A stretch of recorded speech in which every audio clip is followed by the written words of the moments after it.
Assalamualaikum warahmatullahi wabarakatuh. Nama saya Faiza Istiqomah, NIM 24 10 20 228, semester 1 dari kelas A, Prodi Bimbingan dan Konseling Islam. Dan pada kesempatan kali ini saya akan menarasikan tentang apa itu RIBT. Jadi siapa sih yang mencetuskan adanya RIBT ini? Jadi ada seorang yang bernama Albert Ellis. Dia itu lahir di Pittsburgh, Transylvania, Amerika Serikat pada tahun 1913. Dan siapa itu Albert Ellis? Jadi Albert Ellis ini adalah seorang psikolog dan psikoterapis di Amerika Serikat. Dan barulah dia mengembangkan RIBT ini pada tahun 1950 sebagai alternatif psikoterapi. Jadi, pengenalan tentang RIBT ini adalah pendekatan terapi yang dikembangkan oleh Albert Ellis pada 1950-an, berfokus pada membantu individu untuk mengidentifikasi dan mengubah pola pikir irasional yang menyebabkan masalah emosional dan perilaku. Terus, dasar pemikiran RIBT ini berasumsi bahwa bukan peristiwa eksternal yang menyebabkan gangguan emosional, melainkan interpretasi dan keyakinan kita tentang peristiwa tersebut. Oleh karena itu, perubahan dalam cara berpikir dapat mengubah perasaan dan perilaku seseorang. Dalam teori RIBT ini ada yang namanya teori ABC. Apa itu teori ABC? Jadi yang pertama itu E, activating event. Jadi peristiwa yang memicu reaksi emosional, sebuah peristiwa, sebuah pengalaman. Terus B adalah belief, keyakinan atau pemikiran yang dimiliki seseorang tentang peristiwa tersebut. Yang C adalah consequence, reaksi emosional dan perilaku yang muncul sebagai akibat dari keyakinan tersebut. Jadi fokus utama RIBT ini adalah mengubah B, keyakinan, untuk menghasilkan perubahan pada C, consequence. Jadi dalam RIBT itu ada namanya pemikiran rasional dan irasional. Jadi yang fokus utamanya itu mengubah pemikiran irasional, mengubah pemikiran yang negatif menjadi pemikiran yang rasional, mengubah menjadi pemikiran yang positif. Jadi contoh dari A-nya ini, activating event-nya ini sebuah pengalaman ya, sebuah peristiwa, yaitu mendapatkan nilai jelek ketika ujian semester. Jadi setelah mendapatkan pengalamannya itu, yaitu gagal di ujian tengah semester, kemudian masuk ke tahap yaitu B, belief.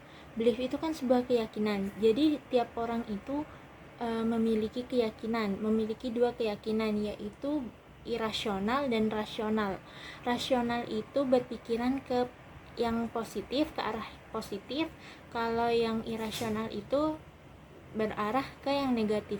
Jadi contoh seperti ini, setelah mendapat pengalaman yaitu gagal dalam ujian tulis, gagal dalam ujian tengah semester itu, kalau orang yang berpikiran rasional, dia pasti akan berpikir, oh, gak apa-apa, mungkin memang kesempatan ujian kali ini memang mungkin aku gagal, tapi dengan gagalnya itu membuatku tambah semangat dalam belajar lebih giat untuk mendapatkan kesempatan, untuk mendapatkan keberhasilan dalam ujian-ujian yang akan datang di masa depan. Kalau orang yang memiliki pemikiran irasional, dia akan dia akan berpikir ya, memang semua itu memang semua itu percuma buat aku bodoh, aku gak bakal yang namanya bisa berhasil di ujian-ujian atau masalah-masalah di masa yang akan datang. Itu orang yang berpikiran irasional. Jadi setelah mendapatkan peristiwa atau kejadian yang memicu respon itu, yaitu E itu tadi, lalu berkeyakinan atau berpikir tentang peristiwa tersebut, yaitu B, belief tadi.